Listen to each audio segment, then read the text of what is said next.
mais parce que ñu ngi ñëw. retour moom. ñu ngi ñëw. d'accord léegi Siste ba bàyyi la nga nuyoo ak askan wi.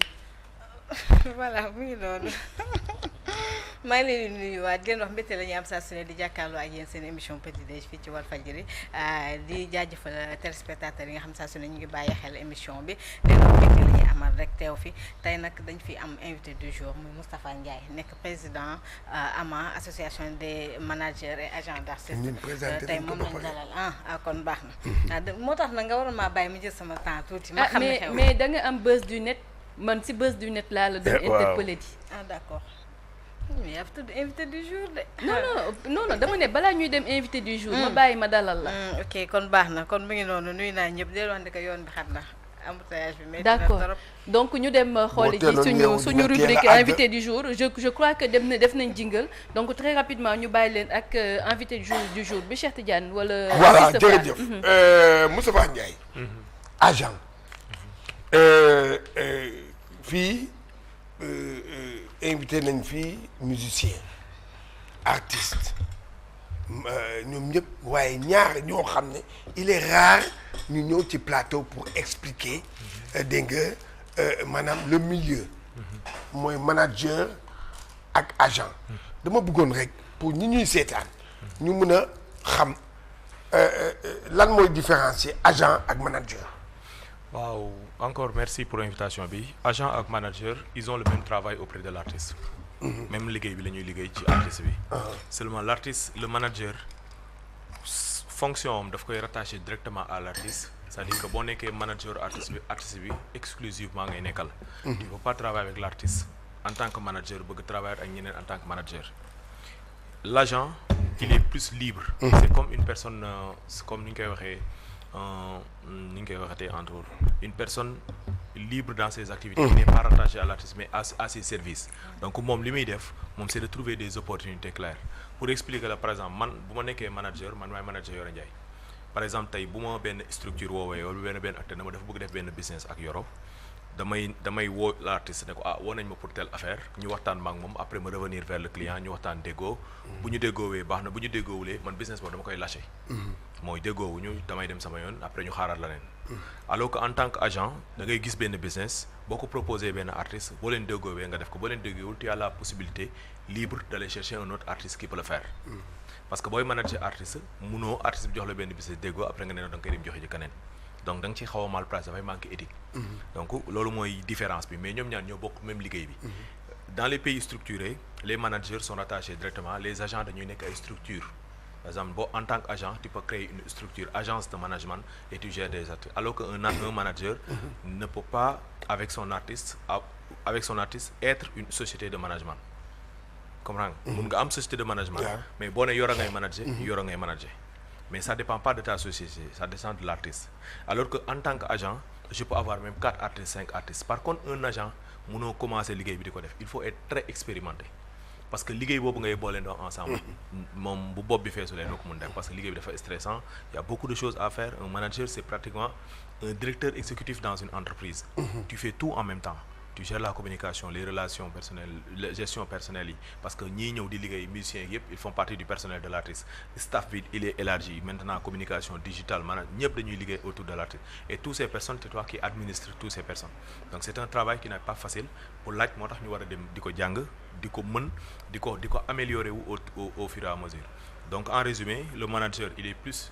attaché à l'artiste alors qu'un agent il est plus libre il est plus free moom pour trouver des opportunités mais ni comme apporteur d'affaires moom day dem outil business ñëw proposer artiste bu d'accord rek mu jox ko loolu mooy différence bi entre ñoom ñaar. waaw léegi xam nga yow miy nekk président bi manager yi ak agent yi est-ce que di nga toog leen di expliquer lii parce que fii vraiment fii daal nga jéggal ma rek mais c'est du n'importe quoi da ngay gis koo xam ne mënu la maanaam yow li nga wax ni da ngay gis koo xam ne day boole yëpp nekk lépp ou bien da ngay gis sax un manager buy nekk conseiller en communication yooyu yëpp da nga ko ciy gis waaw le manager dafa war a nekk conseiller communication dafa war a nekk stratégie marketing dafa war a nekk gestion personnel dafa war a nekk gestion de projet dafa war a nekk organisateur de tournée dafa war a nekk lépp quoi conseiller en juridique yëpp artiste manager bi daf ko war a nekk mais ci chaque domaine la meilleure stratégie mooy da nga ciy am ay notions mais par exemple si j'ai besoin de faire une grosse communication pour Yoro buy génne benn album je vais m'approcher d'une agence de communication ñu liggéeyandoo aussi ensemble pour nga jël ay xam-xam en plus parce que liggéey bi dafa bëri benn nit du ko mun def à un moment boo yoree jeune buy développé wu grave mais boo yoree artiste bu commencé gis boppam yoon yi commencé opportunité di ñëw des fois benn nit du ko mun def donc loolu yëpp ci loolu manager bi la bokk seulement c'est des responsabilités yoo xam ne plus ngay avancer dafay am fu muy toll yoo xam ne doo ko def maintenant sur le marché c'est très normal parce que dëkk bi moo dem ba tollu fenn foo xam ne dans le monde de l'emploi mondial même da ngay gis nit ñi léegi dañuy yokk ay compétences pour répondre à l'employabilité du secteur nit bu nekkee juste par exemple juste un caméraman bokkul ak nga nekk caméraman mën réaliser mën monter c'est ça qui fait que des managers dañuy dem di jàngiwaat autre chose mais ça change en rien que saa ñu la soxlaa pour benn liggéey il faut être à la hauteur maintenant les managers sont en train de faire association bi nag bon peut-être moom faa yàgg nañu suivre ñun 2017 lañ créé association bi 2019 lañ ko lancé à la maison de la presse mais de 2019 à maintenant on a fait des formations et des formations ñun daanañu woon toog mois weer te defuñu un atelier amul woon bi perturbation politique yeeg yu bëri yooyu moo taxoon ñu xawoon kii mais on a fait des fois et puis dans toutes les régions parce qu'on a 8 antennes donc depuis association bi xam on est très bien connu par le ministère de la culture on a des partenaires comme l'ADPMO on a 3FPT on a l'agence Cervantes bu espagnol yi on a GIZ nous a beaucoup accompagné donc on a tout le temps des partenaires yu accompagnent les médias Walfadjri est déjà venu à plusieurs de nos ateliers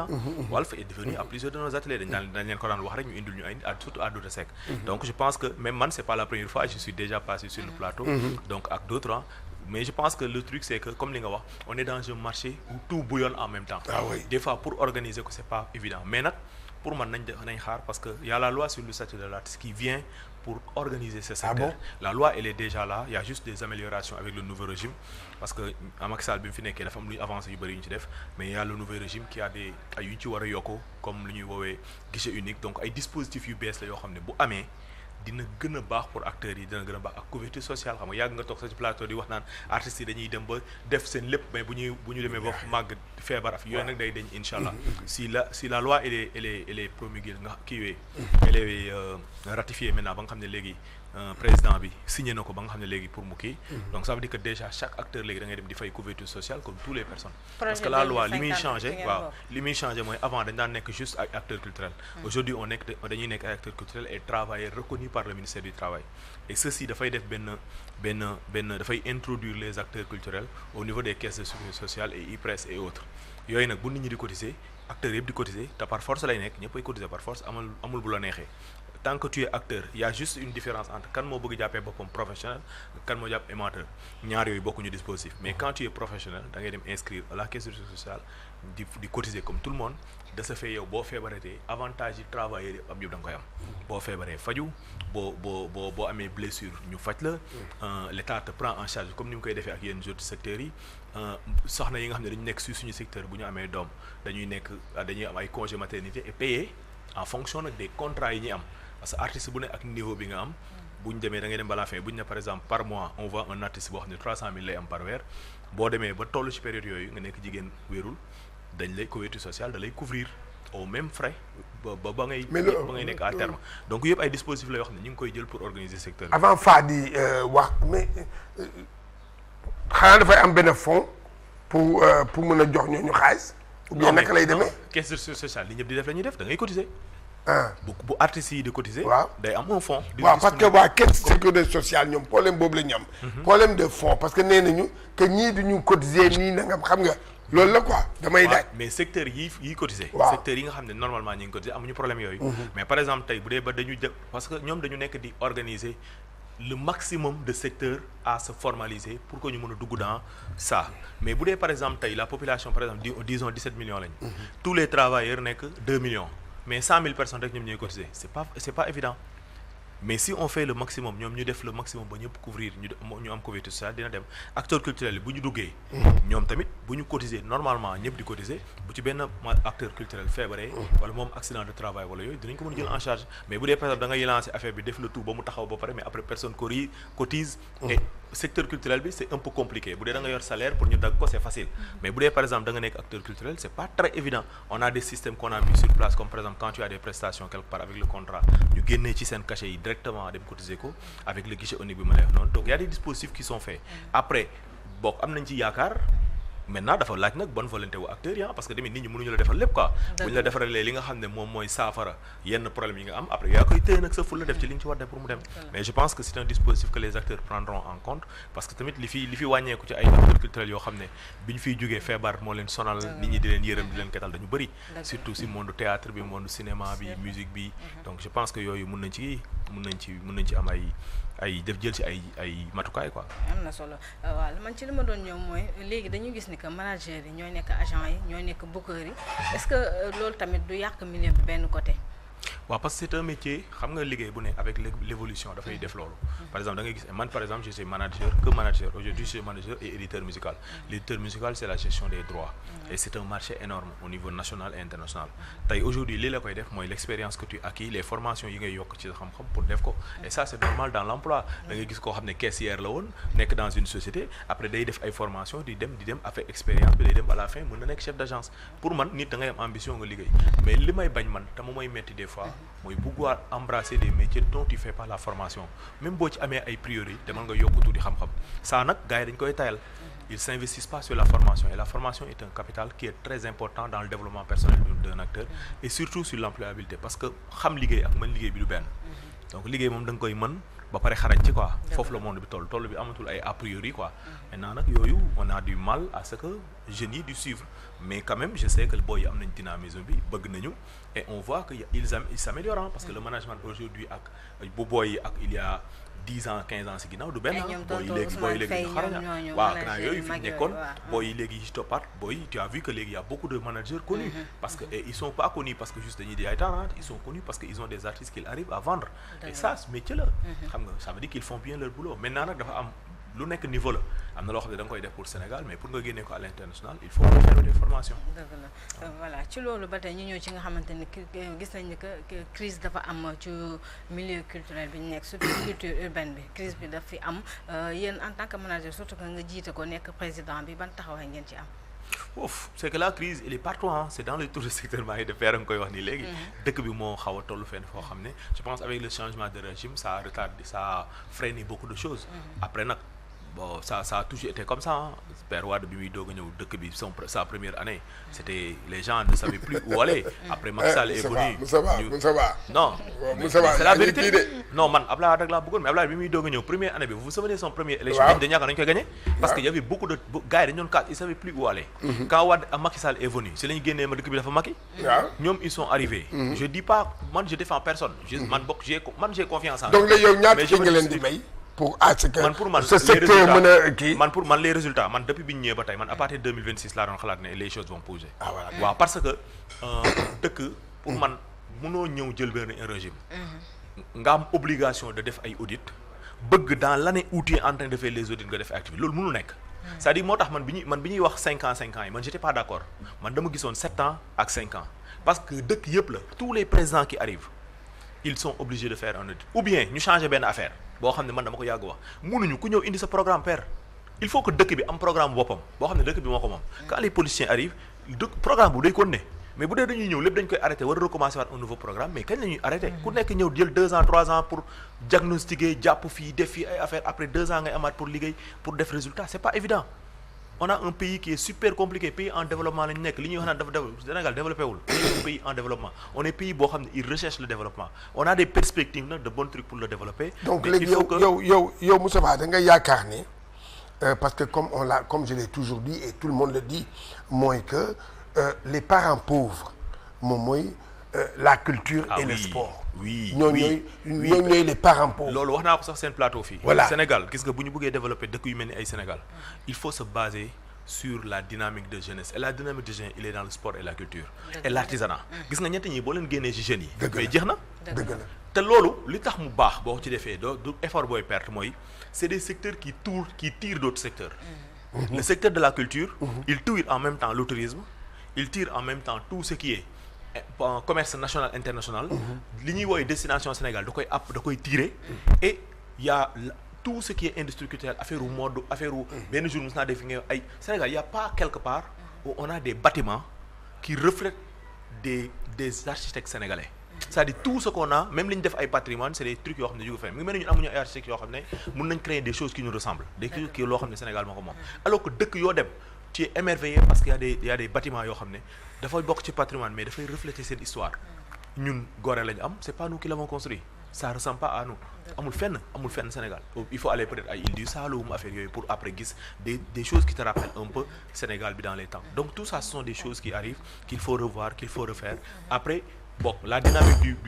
du nouveau gouvernement sur la culture man am naa ci yaakaar parce que man aussi damay suivre je suis très impliqué c'est pas politique c'est-à-dire que man damay suivre man je suis pas un acteur boo xam ne dama toog fi ma toog di déglu nit ñi man damay uti ay information je suis impliqué je vais pratiquement dans tous les ateliers qui sont organisés par les ministères pour jël ay informations quand des choses se passent à Diamniadio invité ou pas invité j'y vais je prends de l'information moo tax man des fois bu may wax sama xalaatu bopp laay waxee parce que aussi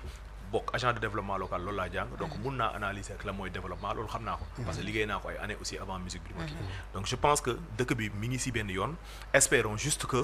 pente bi ñu yaakaar dina fa dem après nag ñun suñu secteur c'est un secteur boo xam ne il faut que les autorités ni ñu koy waxee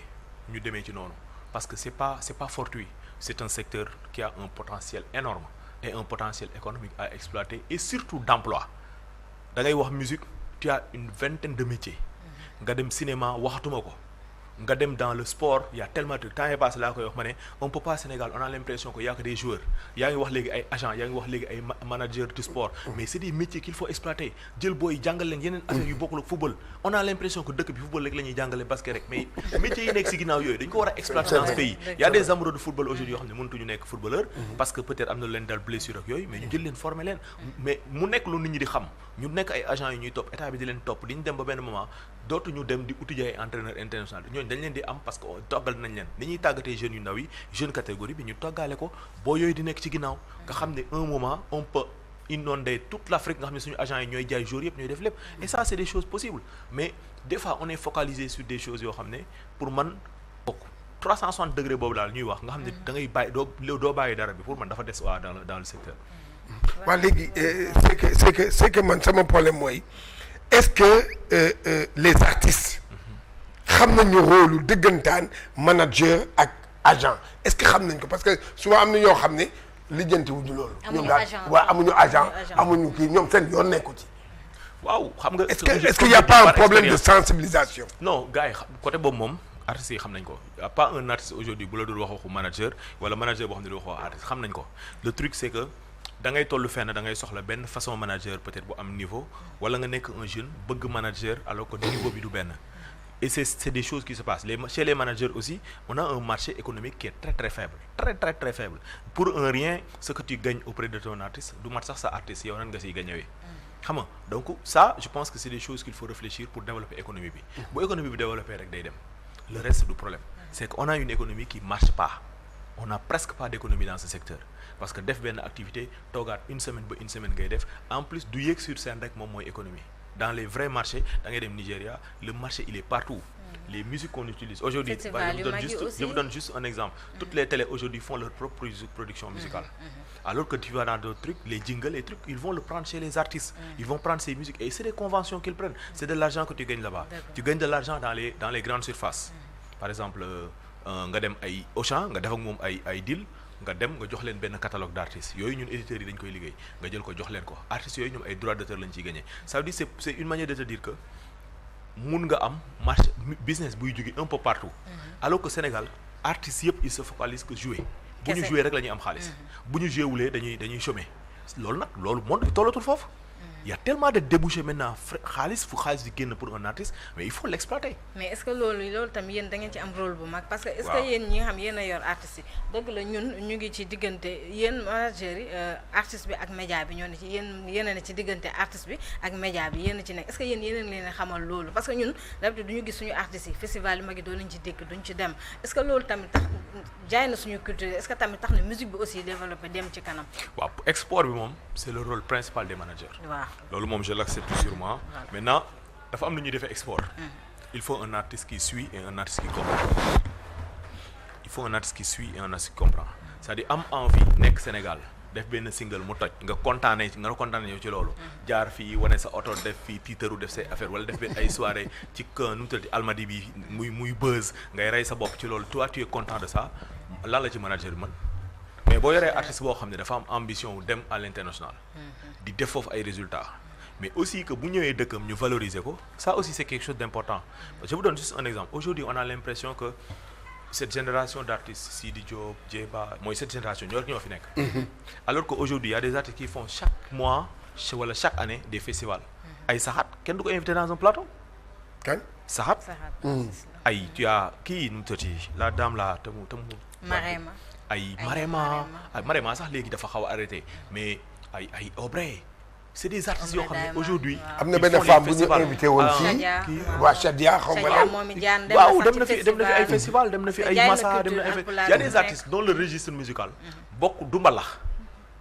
léegi nag te mbalax bi la ñuy promouvoir à un moment on oublie que y a d'autres artistes qui font autre chose mais Moussa Ba est-ce que waaw non mais Moussa Ba est-ce que foofu tamit c'est vrai l'artiste mais est-ce que foofu tamit c'est pas du agent bi moo war a booster wala propulser ou bien ut fexe ba nga xam ne musique yow bi ngay def moom mu jëm ko kii agent bi tam il faut mu xam musique boobu xam fan la mën a jaar pour jaay musique boobu jaay artiste am est-ce que du aussi agent bi ou bien manager bi donc les agents ñoom la ñuy wax ñoom am nañu loolu ba pare am ko mooy tax artiste bi di yegg fi nga yegg parce que artiste moom boo ko mënee yóbbu à l'international c'est parce que am nga bagage boo amul bagage mënoo ko yóbbu loolu moom mooy li ma la wax ma ne la agent yi d'habitude bu dee statut dëggu agent nga yor da ngay am xam-xam da ngay yàgg ci secteur bi am carnet d'adresse am les bagages alors que un manager c'est pas forcé mun nga am xam-xam bi mais xam-xam bi day limité moo tax dafa mel ni comme nan nga koy waxee un sélectionneur et un entraîneur kii xam nga dafa am ay différence dëgg la waaw yéen ñi nekk secteur bi yàlla nga ko xam ñun ñi nga xam ne ay profane lañ nekk dañu wax ñun pour ñun mooy ki nekk ci booru ñun koo wax rek pour ñun mooy toog ci booru joueurs yi di def sélection di def entraîner di changer di dugg na fi génn fi donc xam-xam yi dafay bëri duñu ko xam donc il faut juste que ñu gën a former gars yi pour man c'est gars yi ñoom ñoo war a jël seen responsabilité former man je le dis tout le temps au manager il faut ñu nangu dëgg dem former ji mais nag diir nañ dem former ji ça veut pas dire que gars yi amuñu xam-xam de ñun ñoo yàgg xam nga ñiy def bruit parce que on est dans un secteur où avec les réseaux sociaux dañuy tudd ñëpp mais des fois ñi nga xam ne dëggantaan jaay ay bopp bagage moo nekk seen bopp yi ñun doo leen dégg ils ont des artistes qui tournent ay Samba Diaité bi nekk kii Grand Théâtre mais moom moo yor orchestre jigéen ñi quand il a créé kii orchestre jigéen ñi tout ay jigéen lañ yu mu jël def leen ay musiciens ay kii booy yi ñu ngi tourner tout le temps ay ati aujourd'hui on l'a nommé directeur du centre culturel bu Yëmbal depuis ça fait 6 mois je pense mais aujourd'hui il fait tourner un artiste qui fait du slam jigéen la c'est-à-dire je veux juste te dire par là que y a des managers qui sont excellents qui tournent sur de vrais festivals qui tournent ay Zenix graffiti rek la doon def aujourd'hui c'est une artiste leader qui tourne dans le monde tout le temps di def ay résidence def ay affaires moom moo ko yor c'est-à-dire y a des managers qui sont exceptionnels qui ont du talent ba pare jël affaire bi def ko liggéey seulement ñooñu nekkul ñoom ñooy def bruit parce que xam-xam bi laaju loolu un manager il est pas évident ñu xam la man peut-être li may dem ci plateau yi moo tax ñu xam man j'ai fait 33 ans dans ce secteur xamuñu ma je reste discret parce que yàgg nañ ci secteur bi loolu la ñu jàngal bi ñu ciy nekk on n'est pas besoin dem toilette tout def fii ay affaire ñu nekkuñ ci mood boobu bu ñu waree soilu dañuy solu ànd suñu soxna génn wala ñu dem faneen mais ce n'est pas parce que dañuy war dem suñu at day def doit signe de dîner de gala wala yooyu ba ñu war a toilette comme artiste ba boo ñëwee doo xamee kan mooy artiste bi ñu nekkuñu foofu mais loolu yëpp expérience moo la koy may ak xam-xam li am solo mooy que on est dans un monde où la musique est un marché énorme il faudrait que ñu développer ko ba nga xam ne de état bi jàpp ci ba nga xam ne dañ ko mën a mu nekk économie réelle nit ñi di ci liggéey di ci fayeeku. C'est important pour man foofu mooy défaut bi nga xam c'est clair et il vient de nous rejoindre sur ce plateau muy Alioune Sow monsieur Actualité ñu dalal ko balaa ñoo wëyal suñu rubrique invité du jour Alioune maa ngi lay nuyu bu baax. maa ngi lay fay Sophie di la sant bu baax a baax kontaan nekk ak yéen ci plateau bi. di nuyu Sister Fa. tey daal sopp la. puis naturellement le danseur. waaw te de mu nuyu la ba saa di rey. loolu est-ce que déedéet man am na lu ma jaaxal dafa am lu ma jaaxal ça va bien sourire y a quel bon il faut que mu leer quoi ici on est à Walfadjri la pay leer. Elle est en train de faire un boulot formidable. Eh ben je suis content d'elle. loolu rek la. c'est une manifestation de compassion. waaw d'accord ok. par rapport à waaw kon daa topp nit de gomis kon baax na. ñu ngi sant bu baax a baax sama sang bi ñu ngi lay ziar bu wér. jaar nañ la Aliou. ñaamalekum ñu ngi def ak coono. Penda Diallo Gueye aussi ñu ngi lay ziar bu wér système bi et puis di ñëpp ñi nga xam ne ñu ngi seetaan muy Sénégal muy ci bitim réew. d'accord ñu ngi leen di ziar bu wér a wér leen sant. ñu ngi lay delloo ziar bu baax a baax donc balaa ñu ñëw ci actualité peut-être rek rappeler la que qu'on a comme invité du jour Moustapha Ndiaye il est le président de l'association des managers et agents d'artistes du Sénégal muy AMA moom lañ fi dalal alors Alioune pour nga réagir à l'is rek nan nga gisee ñoom seen liggéey. Ce sont normalement des gens qui sont très discrets mais en général les plus discrets sont les plus expérimentés. C'est juste que c'est dommage qu'on ne les connaît pas tant que ça. Et c'est très bien bi ma gisee kii bi. affiche bi bon bah j'étais content parce que je me dis que ni au moins ñii bu ñu ñëwee dinañ am lu ñu wax parce que en général ces personnes-là qui sont discrets qui sont dans le management musical ay nit ñoo xam ne la ñu ci bari dañuy bari xam-xam parce que tout simplement en général ils ne sont pas véritablement bien montrés et je trouve que c'est dommage donc c'était une très très bonne idée de l'avoir ici sur ce grand plateau de petit-déj mais juste une question par rapport à ça mooy en général ils ne gagnent pas ci sama li ma jot a xam tuuti si ñoom ils ne gagnent pas vraiment leur vie. wax na ko. donc qu'est-ce qui se passe pourquoi loolu est-ce que c'est parce que musiciens yi ils n'ont pas suffisamment d'argent pour assumer liggéey bi nga xam ne moom nga leen di defal wala est-ce que c'est parce que tout simplement ça relève de l'informel et que finalement il y a pas grand-chose chez les musiciens à part tapage bi nga xam ne moom moo am ci landerneau musical sénégalais bi est-ce que c'est parce que peut-être ñoom dañu amul xaalis wala parce que dañu am xaalis te duñu leen fay et côté informel bi aussi ce serait une bonne idée mu wax bien sûr d'accord allez-y Moustapha. waaw mais merci pour la question moi je pense que am xaalis bi moom c'est xam nga c'est relatif parce que xam nga Sénégal dañuy fàtte ne un jeune même boo xam ne il a fait sa première production il vient de sortir un album est un artiste au même titre qu'un Pape Diouf bu siiw mais les deux si Pape Diouf vit bien et que l'autre vit pas bien en fin de compte si tu en as 100 comme boy bi est-ce que l'art nourrit son homme quoi sachant que jeune boobu ni muy amee ni Pape Diouf di amee 7-6 personnes yu nekk ci wetam noonu la jeune boobu di amee et c'est ça la réalité on a une certaine élite bëriwuñu bu yàlla suturaal aujourd'hui qu'ils arrivent à vivre plutôt bien mais contre ay centaines de mille personnes yoo xam ne ñi ngi liggéey en tant qu'artiste au même titre que ñeneen ñi mais duñu leen reconnaître parce que par exemple je donne juste un exemple quand un artiste fait un titre comme benn kii comment il s'appelle bërëng bërigo génnee ko dóobu ko studio enregistré ko génnee ko dugal ko ci kii bi mais son li mu génnee œuvre la xam ñu ne kii wayul day fo mais pour la société nga xam ne day enregistrer une œuvre c'est une création au même titre que keneen koo xam ne dañu jàpp ne kooku dafa sérieux benn Youssou Ndour wala kii bu ñu demee Sodav c'est le même titre c'est-à-dire ñoo bokk fi ñu leen di dugal parce que création la tudd donc tey mais kooku tey di créer am 5 personnes yuy liggéey ci ginnaawam kii am 10 personnes yuy liggéey ci ginnaawam qui arrive à vivre moom plus ou moins avec des difficultés yoo xam ne peut-être ñun ñoo koy xam mais nga amaat keneen koo xam ne am nga ci 100 yu mel noonu qui vit pas à un moment boo defee ratio bi tu te rends compte que en général les artistes vivent pas comme il faut maintenant loolu nag du faute artiste bi véritablement du faute manager bi c'est le secteur en tant que tel qui doit être revu jënd bu àndul ak jaay économie du ci am il faut en réalité que les gens comprennent que c'est le secteur qui aujourd'hui par exemple je vous donne juste un exemple ñun on est 5 personnes combien de personnes écoutent de la musique ou du zikr wala leneen sur leur téléphone pratiquement tous est-ce que ça paye vous payez pas pour l'écouter c'est la réalité du Sénégal alors que loolu amul en Europe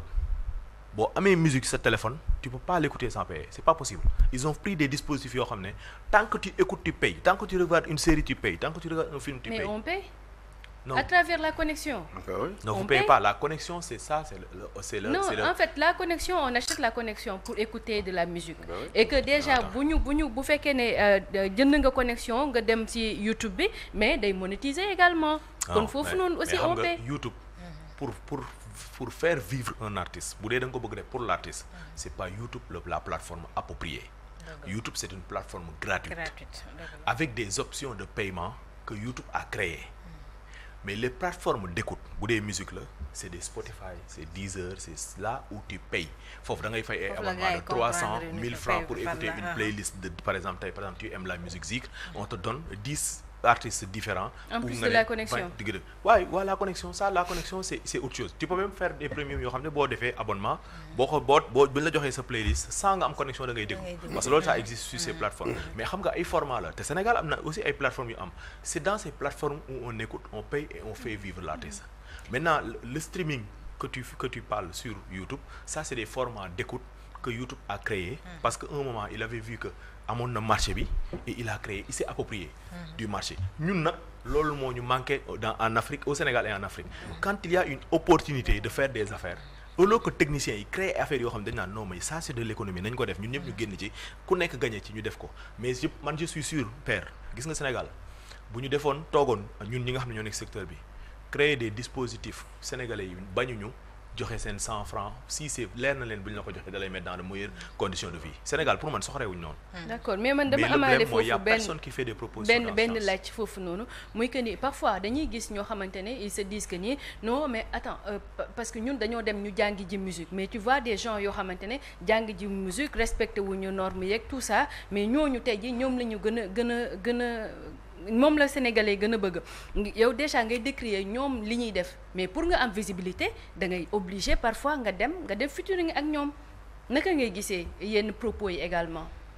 Ça dépend de fan nga bëgg positionné wu rek par exemple man dama lay jox exemple mel ni Yoro je l'ai rejoint quand Ablaye Mbaye est décédé parce que man Ablaye Mbaye laa yoroon. Ablaye Mbaye laa gën a yàggal mais Yoro c'est pas un artiste buy topp n'importe qui buy featuring ak n'importe qui. Il est même exemple man des fois je lui fais des propositions yoo xam ne damay am benn business model sama bopp wax ko mais bu ko yëgulee du ko def bu yeboo artiste bi nekk Wally. C'est-à-dire il est comme ça mais nit aussi da ngay am ce plan de carrière quoi. Am sa vision artistique am loo xam ne da nga koy bëgg da nga koy bañ. du lu ñëw nga dugg ci. Yoro y a des genres musicaux yu fi xew ba génn kenn mësu ko si gis. Il reste discret parce que il a sa ligne il continue sur ça. Maintenant yow bu dee da nga bëgg lu ñëw nga dugg ci. loolu nag lan laa ci mën a en fait man bu dee exemple boobu noonu y a pas de souci mais man exemple kooku respecté na ligne am mais da nga leen di xeex ba pare que ni yow pare nga bëgg a demaat en même temps ak ñoom di defaat ak ñoom. C'est là où je dis que c'est le staff c'est-à-dire c'est voilà c'est ça il faut que ñu bàyyi waale ko mu tàggoo waale foofu. on peut pas nit mënoo am lépp. Il faut benn moment que tu fasses le choix ne man lii laa bëgg def loolu moom moo la yóbbu ci plateau bi. d'accord loolu moo la yóbbu ci kii bi nga def ko. jërëjëf ñu bàyyi la nga tàggoo waale foofu. waaw kontaan d'avoir été là waaw suñu information bi waaw